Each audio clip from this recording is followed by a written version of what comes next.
Dear students, I hope कि पिछले video lecture से आपको ऑक्सी एसिड्स के सफिक्सेस के बारे में पता चल गया होगा। इस वीडियो लेक्चर में मैं शुरुआत करता हूं prefixes used in the nomenclature of oxy acid. In prefixes में सबसे पहले हम डिस्कस करते हैं आर्थो एंड मेटा। कभी कभी आप देखते होंगे लिखा जाता है orthoboric acid, metaboric acid, orthophosphoric acid, metaphosphoric acid and so on. तो कब आर्थो प्रीफिक्स लगाएंगे और कब मेटा प्रीफिक्स लगाएंगे, इसके बारे में मैं आपको समझाता हूं। स्टूडेंट, मान लिया कि ये आर्थोफॉस्फोरिक एसिड का एक मॉलिक्यूल लिया और आर्थोफॉस्फोरिक एसिड से एक वाटर मॉलिक्यूल हम निकाल देते हैं ऑन एन एवरेज। तो यहां क्या बन गया? HPO3।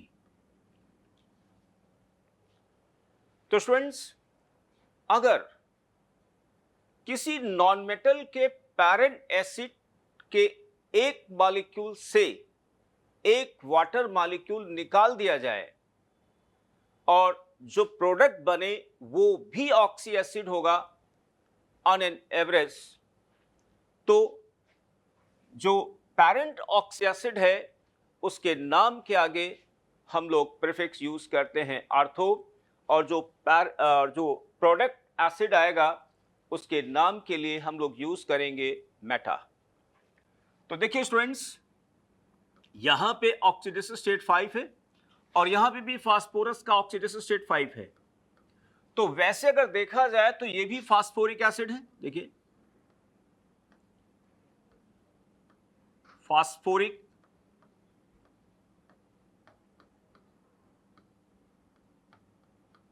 ये भी फास्फोरिक एसिड है स्टूडेंट्स, और ये भी फास्फोरिक एसिड।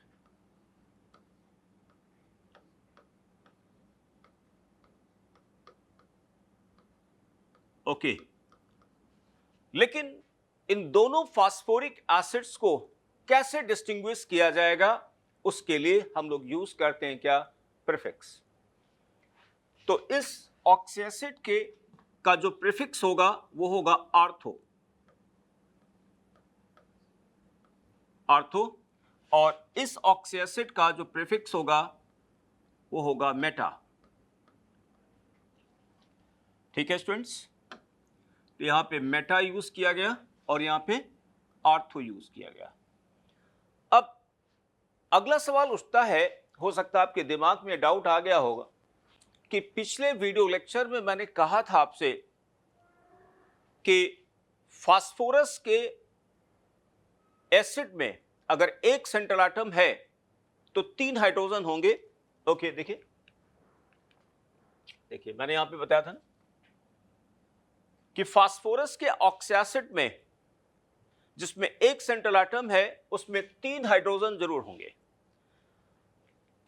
और देखिए, जो आज मैंने बनाया है यहां पे तो एक ही हाइड्रोजन आ रहा। तो डियर स्टूडेंट्स, वो जो मैंने लिखा था वो बिल्कुल सही है और आज जो मैंने लिखा है ये भी सही है, लेकिन बस फर्क इतना है कि स्टूडेंट्स, ये जो ऑक्सी एसिड है इसमें एक सेंट्रल एटम नहीं होगा। ये बेसिकली इसमें क्या होगा, ये पॉलीमराइज फॉर्म में आपको मिलेगा। जैसे मान लिया स्टूडेंट्स, इसके n मॉलिक्यूल्स ले लिए, तो n मॉलिक्यूल्स से यहां पर n वाटर मॉलिक्यूल निकल गए। ठीक है ना, -n वाटर मॉलिक्यूल निकल गए स्टूडेंट्स। ओके,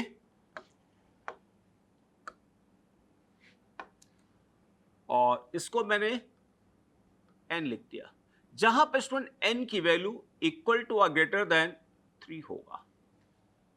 ठीक है ना, इसीलिए मैंने अपनी डेफिनेशन में बोला था कि ऑन एन एवरेज अगर किसी नॉन मेटल के पैरेंट एसिड से किसी नॉन मेटल के पैरेंट एसिड के एक मॉलिक्यूल से एक वाटर मॉलिक्यूल निकाला जाए और जो प्रोडक्ट बने वो भी ऑक्सी एसिड अगर है, तो पैरेंट ऑक्सी एसिड के नाम के आगे हम लोग आर्थो लिखेंगे और जो प्रोडक्ट होगा वो मेटा होगा।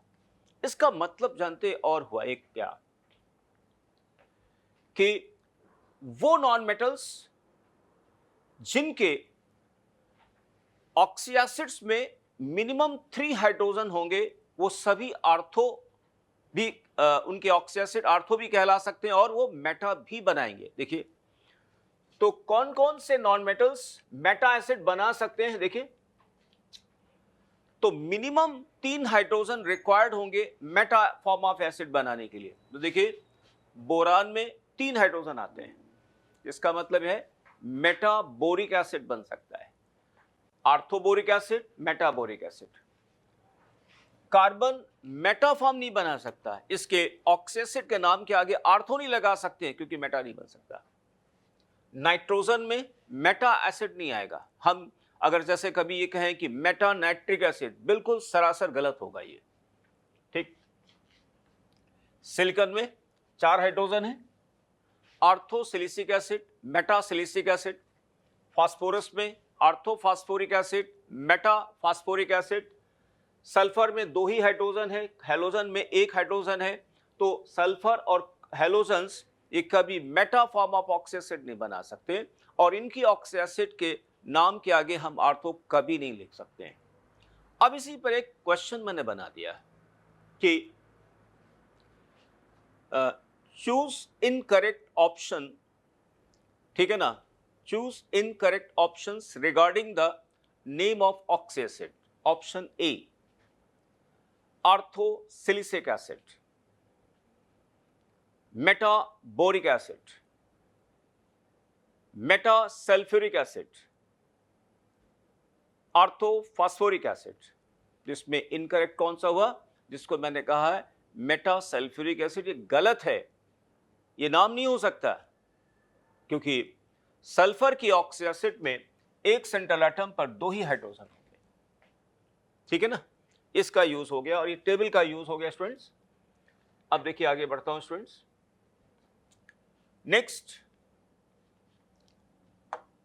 नेक्स्ट पार्ट है students pyro form of acid. Pyro prefix कब बनेगा, पायरो। स्टूडेंट मान लिया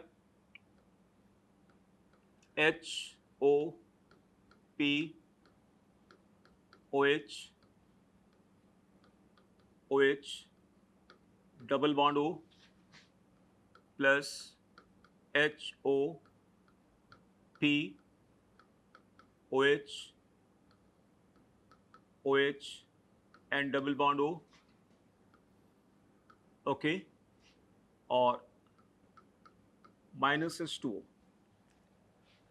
डियर स्टूडेंट्स ये मान लिया 2 मॉलिक्यूल एक ही पैरेंट एसिड के बने लिए, है ना। 2 मॉलिक्यूल एक ही नॉन मेटल के पैरेंट एसिड्स के लिए, जैसे यहां पे, और इसकी ऑक्सीडेटिव स्टेट स्टूडेंट कितनी है यहाँ पे +5, यहां पे ऑक्सीडेटिव स्टेट कितने हैं +5। इनका नाम क्या होगा, ortho phosphoric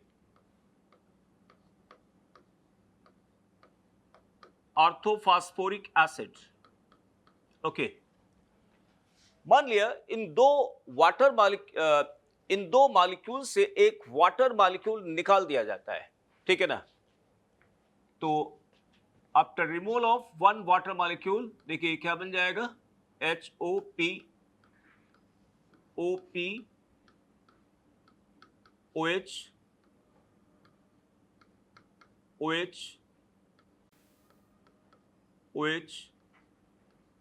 double bond and double bond. Student यहां पे भी ऑक्सीडेटिव स्टेट फास्फोरस की +5 है, तो ऑब्वियसली ये फास्फोरिक एसिड होगा, ये भी फास्फोरिक एसिड होगा। लेकिन इस फास्फोरिक एसिड को इस फास्फोरिक एसिड से कैसे डिस्टिंग्विश करेंगे, इसके लिए हम लोग प्रीफिक्स लाते हैं क्या, पायरो। तो डियर स्टूडेंट्स, हम लोग यहां पर प्रीफिक्स यूज करेंगे पायरो।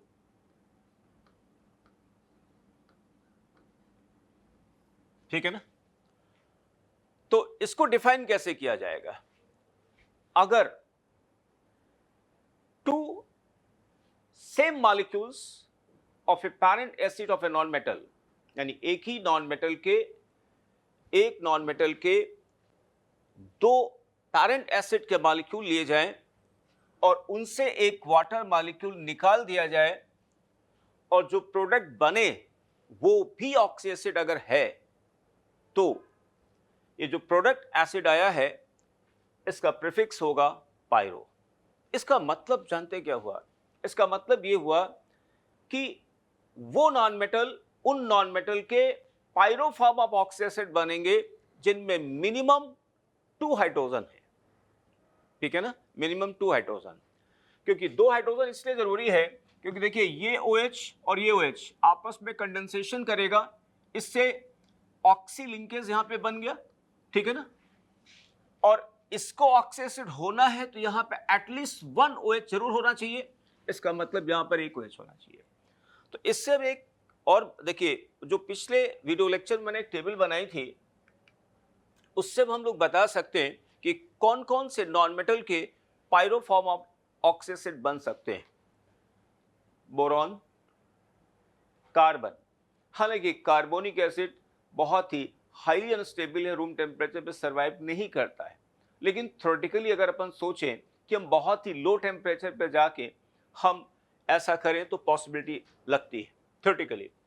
नाइट्रोजन में एक ही हाइड्रोजन होता है, तो पायरोनाइट्रिक एसिड, जैसे हम कहते हैं पायरोनाइट्रिक एसिड, रॉन्ग। पायरोसिलिसिक एसिड बन सकता है, फास्फोरस पायरो बना सकता है। ठीक है ना, pyro phosphoric acid, pyro phosphorus acid बन सकता है स्टूडेंट्स। पायरो सल्फ्यूरिक एसिड बन सकता है, पायरो सल्फ्यूरस बन सकता है, लेकिन halogens pyro form of oxy acid नहीं बना सकते क्योंकि यहां पर एक ही हाइड्रोजन आ रहा है। ठीक है ना, तो इस टेबल का एक देखिए, फिर हमने आपको यूज बताया यहां पर किस तरीके से। ओके, अब स्टूडेंट एक केस और हम लेते हैं, देखें, वन मोर केस। अच्छा, इसको पायरोस फास्फोरिक एसिड के अलावा एक नाम और दिया जाता है, डाइफास्फोरिक acid.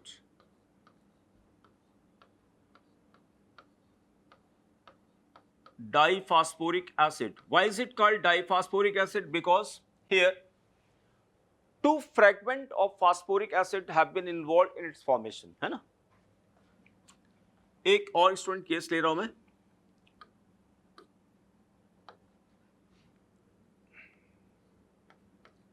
HOSOH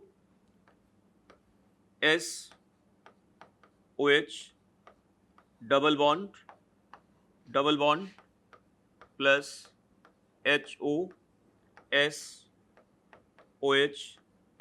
double bond and double bond. This is sulfuric acid. Sulfuric acid. इससे अगर मान लिया 2 मॉलिक्यूल्स ऑफ सल्फ्यूरिक एसिड से अगर वाटर मॉलिक्यूल निकाला जाता है तो प्रोडक्ट स्टूडेंट यहां पे बन जाता है HOSOH double bond O double bond and double bond. ठीक है ना, तो this is students sulphuric acid. यहाँ पे ऑक्सीडेटिव स्टेट सल्फर की है 6 और यहाँ पे भी सल्फर की ऑक्सीडेटिव स्टेट है 6। ओके, तो ये सल्फ्यूरिक एसिड और इसका नाम होगा students pyrosulphuric acid.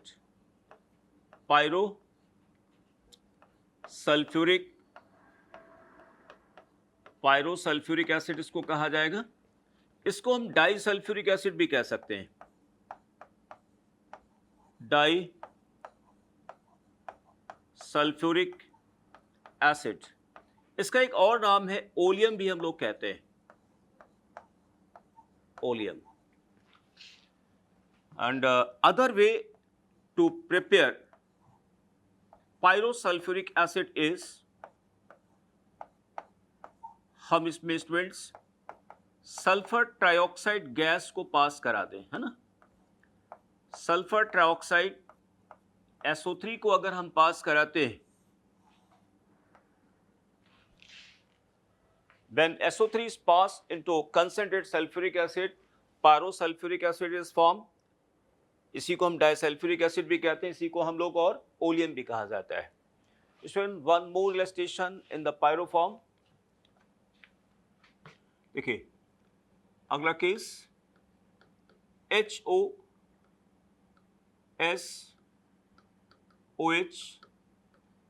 Double bond O plus HOSOH lone pair, and this is two molecules of sulfurous acid.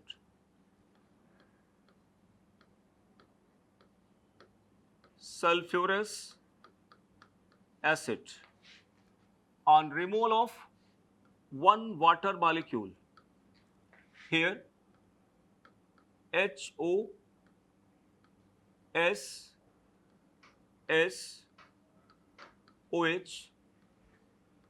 double bond O, double bond, its oxidation state is 5, lone pair, double bond O, oxidation state is +3.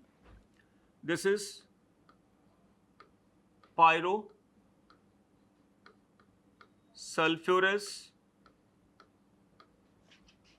pyrosulfurous acid। इसी का एक नाम और हो सकता है die sulphurous acid. Okay,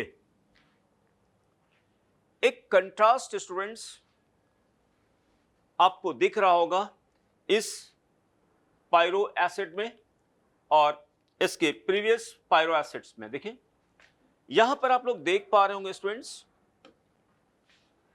इस pyro oxy acid में ऑक्सी लिंकेज है ना।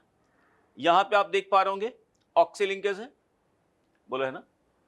लेकिन इस पायरोफॉर्म में ऑक्सी लिंकेज नहीं है।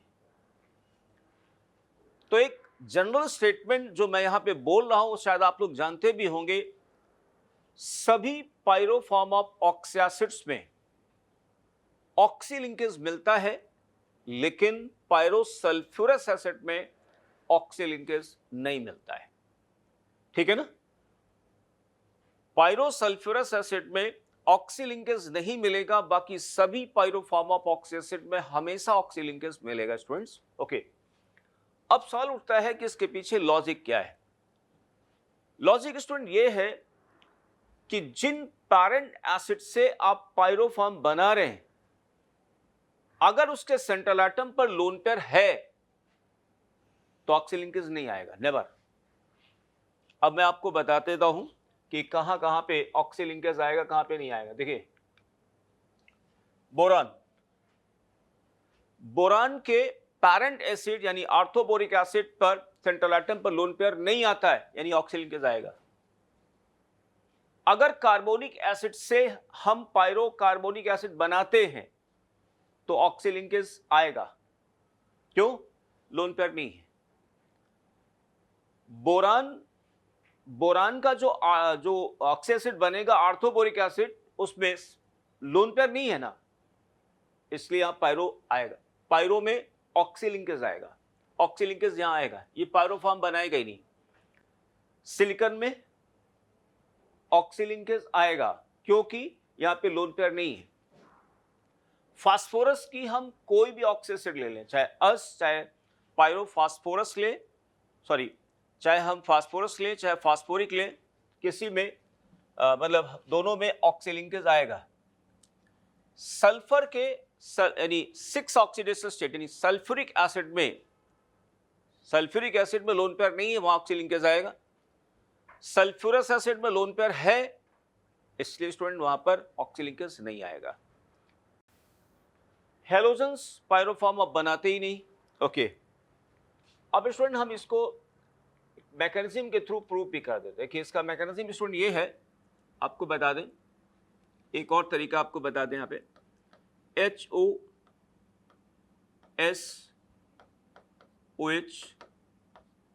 Double bond O plus sulphur dioxide,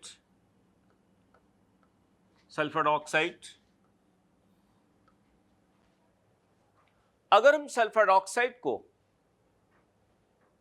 sulphurous acid में पास कराते हैं तो पायरो सल्फ्यूरस एसिड बनेगा। अब स्टूडेंट हम इसकी मैकेनिज्म बताते हैं। देखिए इसका मैकेनिज्म कैसे होगा कि यहां पे ऑक्सीलिंकेज क्यों नहीं आती है। मैकेनिज्म देखिए, HOSOH lone pair double bond O plus sulphur lone pair double bond O. So these two species will interact in the form of what? Lewis acid base interaction, students. ठीक है ना? तो यहां पर लुईस एसिड कौन होगा students? ये Lewis acid होगा और ये लुईस बेस की तरीके से काम करेगा। ठीक है ना? अब देखिए यहां पर क्या हो गया, तो sulphur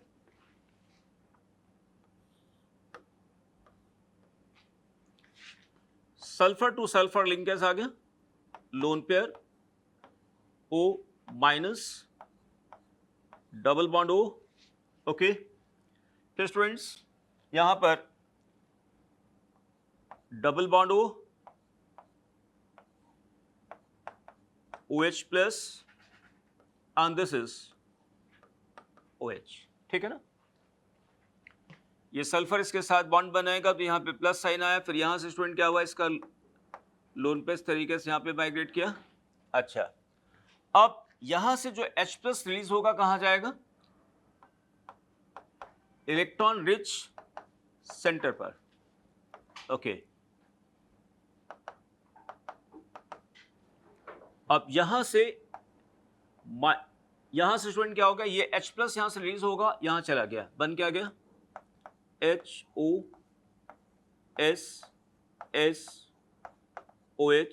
lone pair double bond O, double bond and double bond. Okay, तो स्टूडेंट इस तरीके से मैंने आपको बताया। अच्छा, एक और चीज है स्टूडेंट्स, देखिए आर्थो पायरो और मेटा, इन तीनों फॉर्म ऑफ ऑक्सी एसिड में क्या है, ऑक्सीडेटिव स्टेट सेम रहता है। जैसे मैं आपको बताऊं, दिस इज ऑर्थोफॉस्फोरिक एसिड। ठीक है ना? H4P2O7 plus 5, then meta HPO3 x की value equal to greater than 3, then student फिर यहां से देखिए क्या होगा, यहां से बन गया P4O10। अगर हम इसको बैलेंस करना चाहें तो स्टूडेंट मान लिया 4 मॉलिक्यूल्स ऑर्थोफॉस्फोरिक एसिड के ले लिए, तो यहां पे 2 मॉलिक्यूल्स पायरो मिल गए और यहां पे x की वैल्यू अब यहां पर कितना आ जाएगा स्टूडेंट्स, 4। अगर इसको हम ऐसे लिख सकते हैं, H4P4O12। फिर यहां से वाटर मॉलिक्यूल निकल गए, तो वाटर मॉलिक्यूल स्टूडेंट कितने निकल जाएंगे यहां पे, -2 वाटर। ठीक है ना? यहां से स्टूडेंट्स निकल गए यहां पे वाटर मॉलिक्यूल। ठीक है, एक वाटर मॉलिक्यूल निकल गया, यहां से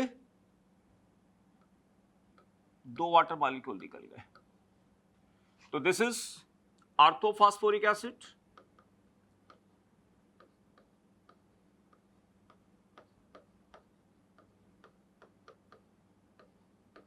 orthophosphoric acid, pyrophosphoric acid,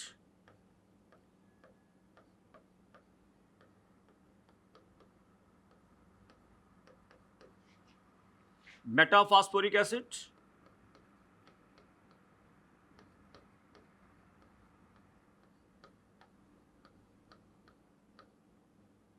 metaphosphoric acid, and this is anhydride बन गया स्टूडेंट्स, ठीक है ना, एनहाइड्राइड ऑफ H3PO4, या इसको और लिख सकते हैं acid anhydride, acid anhydride of H3PO4।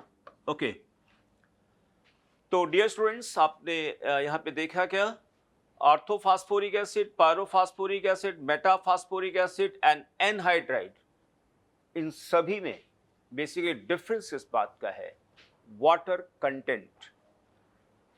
The most hydrated is ortho, less hydrated pyro, then less hydrated और कौन होगा, मेटा, और एनहाइड्रेट में वाटर होता ही नहीं है, और इन सभी में फास्फोरस की ऑक्सीडेटिव स्टेट क्या होगी, सेम आएगी।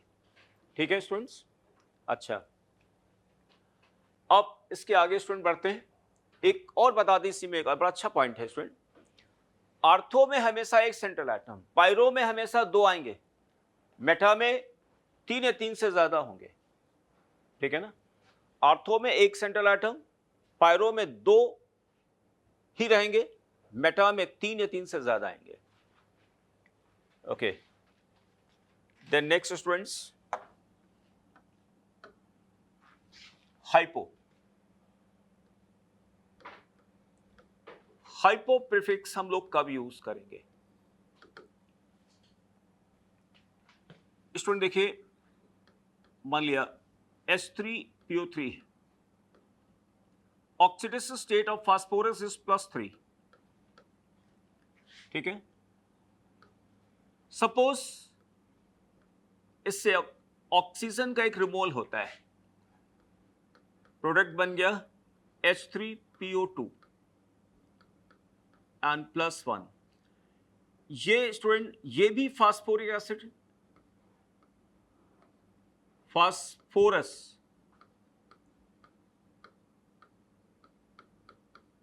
फास्फोरस एसिड है, और ये भी फास्फोरस एसिड है।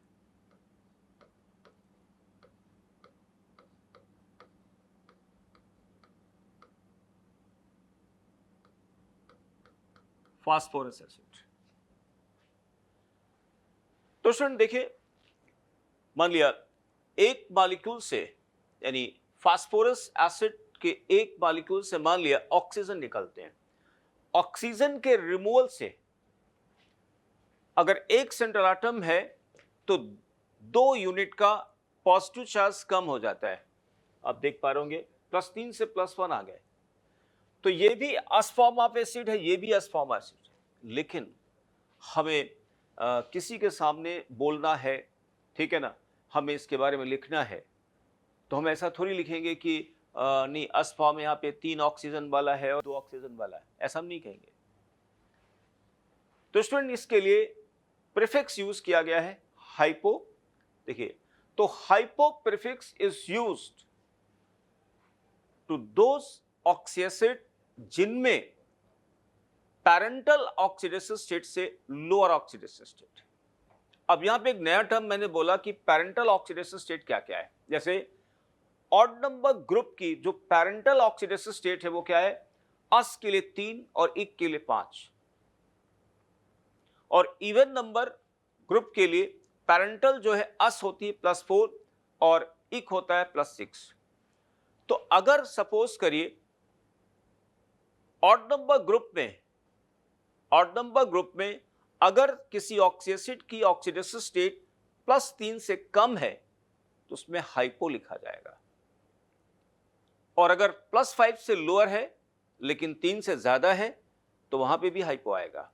देखिए, तो यहां पर क्या होगा स्टूडेंट्स, यहां पे प्रीफिक्स हम लोग यूज करेंगे हाइपो, हाइपोफॉस्फोरस एसिड, यानी hypo prefix is used to represent those oxy acid which have lower oxidation state, ठीक है ना, lower oxidation state. ओके, ऐसे स्टूडेंट्स देखिए यहां पे मान लिया H4P2O7 oxidation state is 5 O, this is H4P2O6 oxidation state is 4. देखिए स्टूडेंट्स ये क्या है, इसका नाम क्या है, ये इक फॉर्म ऑफ एसिड है. इक फॉर्म एसिड इसलिए है क्योंकि यहां पे ऑक्सीडेशन स्टेट 5 है और पेरेंटल ऑक्सीडेशन स्टेट में 2 सेंट्रल एटम, इसलिए इसका नाम पड़ गया क्या, pyro. Pyro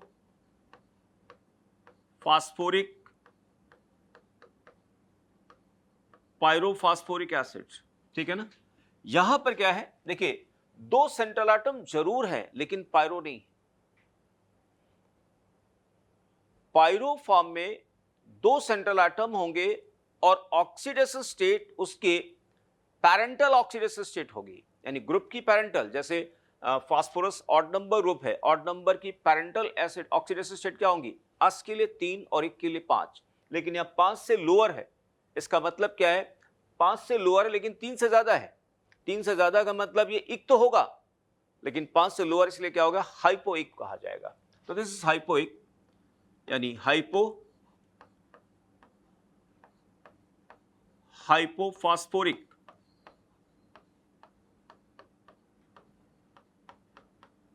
hypophosphoric acid. Okay, then next students,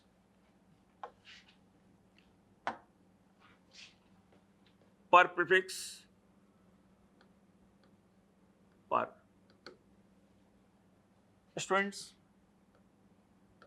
मान लिया हमने HClO3 oxidation state of chlorine is 5. अच्छा,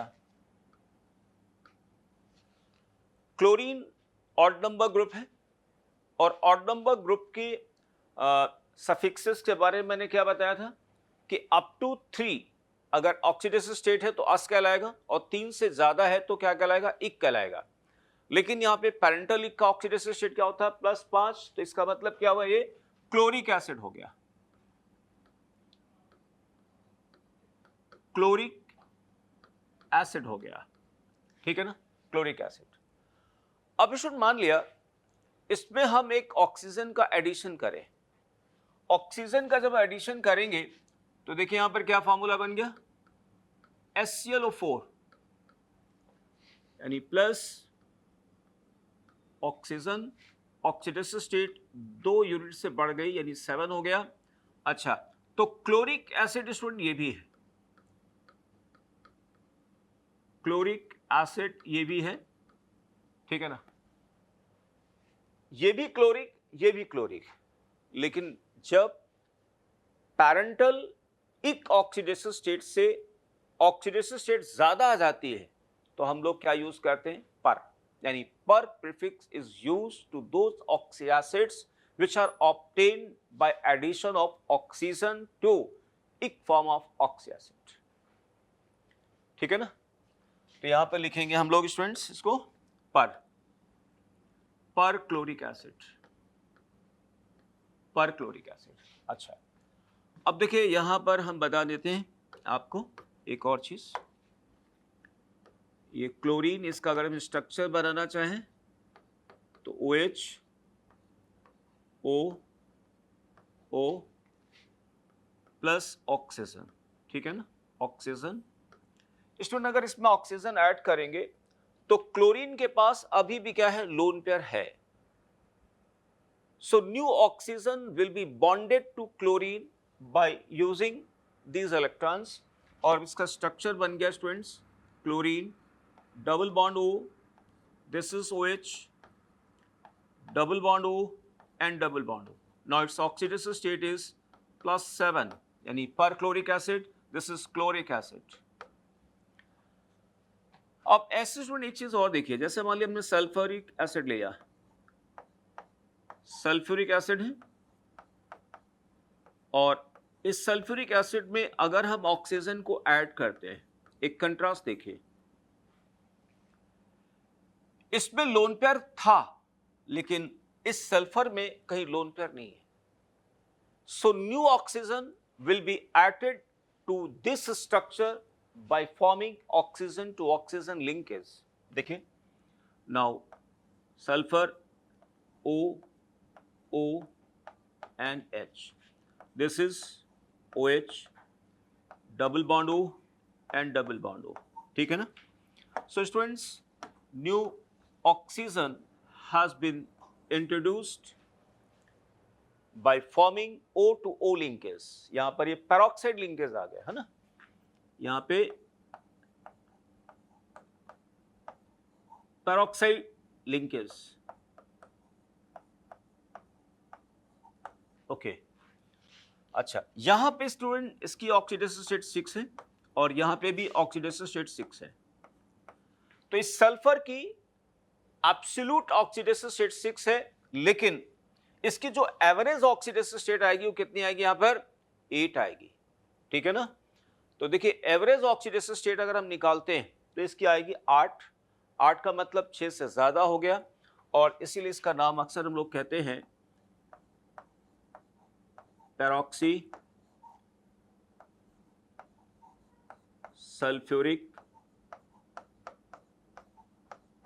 सल्फ्यूरिक एसिड. इसी को एक नाम और दिया जाता है यार, और कैरोज एसिड.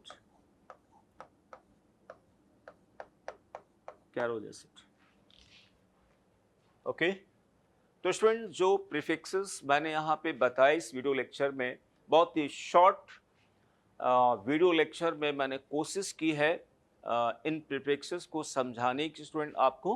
ठीक है, और एक बार मैं फिर इसका एक ओवरव्यू मैं आपको दे दूं. आर्थो, पायरो एंड मेटा, इन किसी नॉन मेटल की इन एसिड्स में, ठीक है ना, फिक्स ऑक्सीडेशन स्टेट होती है. एक पर्टिकुलर ऑक्सीडेशन स्टेट की बनेंगे. वहीं पर हाइपो क्या होगा, जो पैरेंटल ऑक्सीडेशन स्टेट्स होते हैं, जैसे ऑड नंबर ग्रुप का जो पैरेंटल ऑक्सीडेशन स्टेट है वो अस के लिए 3 और इक के लिए 5. तो 3 से अगर लोअर आती है या 5 से जो लोअर ऑक्सीडेशन, तब हम हाइपो यूज करेंगे. और इवन नंबर ग्रुप में पैरेंटल अस ऑक्सीडेशन स्टेट कहलाती है 4 और इक के लिए 6 आती है. तो 4 से अगर लोअर हो या 6 से लोअर हो तो हम हाइपो यूज करते हैं. और पर कब यूज करते हैं, हमेशा ध्यान रखिएगा, पर prefix is always used to ic form of acid by adding 1 oxygen. यानी जब पैरेंटल इक फॉर्म में हो उसमें ऑक्सीजन ऐड कर दें तो हमें पर फॉर्म अप मिलता है. ओके,